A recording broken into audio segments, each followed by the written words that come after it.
Rito ang inyong grupo, mga Dito lang sa supporters? camera po. Yeah, kasi alam naman ng lahat ng mga Filipino ngayon all over the country and even outside the country right now that there is really a grave injustice that was done to the former President Rodrigo Duterte. No, he was illegally kidnapped and handed over to a foreign country without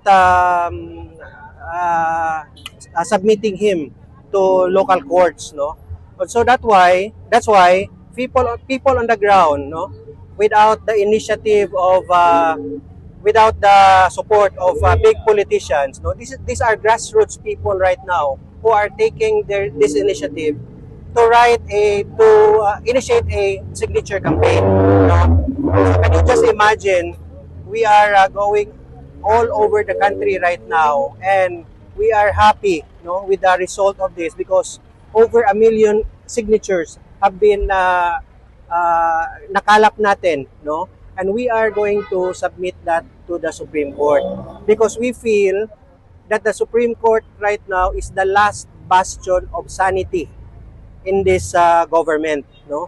Wala na tayong ibang choice ngayon at saka pag-asa ngayon eh. It's just the Supreme Court eh. And we are very happy that the people behind, no, this building behind me right now are doing their job very well, and we are praying.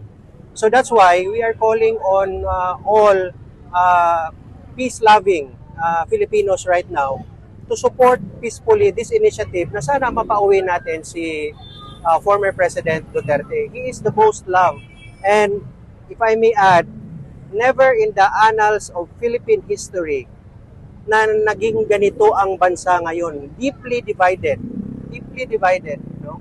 So I hope that our friends in the media can amplify this, no? And of course, we are praying that he can come home. Sobrang kawawa na talaga yung mama, no?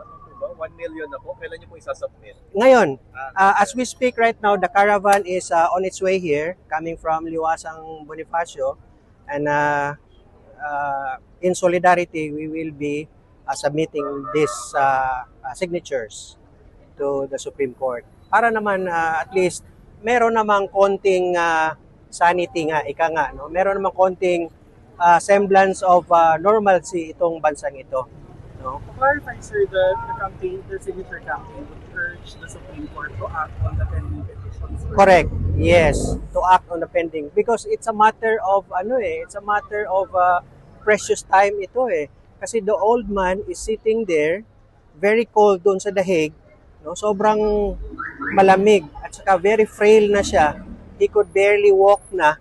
Kawawa. In fact, I personally, nagigising ako sa madaling araw eh. Bigla na lang akong umiiyak, no? Thinking of that old man there who has done a lot for the country. And then yun ang ginawa ng gobyernong ito dun sa mamang mahal na mahal ng taong bayan. Is it deliberate, sir, or coincidental you're submitting the signature campaign today on the first day of the ICC confirmation of charges? No, it's just coincidental because we have planned this way back. No, the organizers have planned this way back, but it's really the proper time right now because we cannot dilly-dally. We cannot just delay. A grave injustice has been done at The Hague right now, and what can we do about it? We cannot do anything because this government is really not doing anything. Oo. Kailan may simula, sir, yung pagpapalikot? If I'm not mistaken, it was done last year pa. Last year. Oo, if I'm not mistaken. So, we have gathered the entire organization, the entire organizer, the whole team have gathered signatures from within the country and even outside the country. Our OFWs in different parts of the world have also submitted their signature campaigns.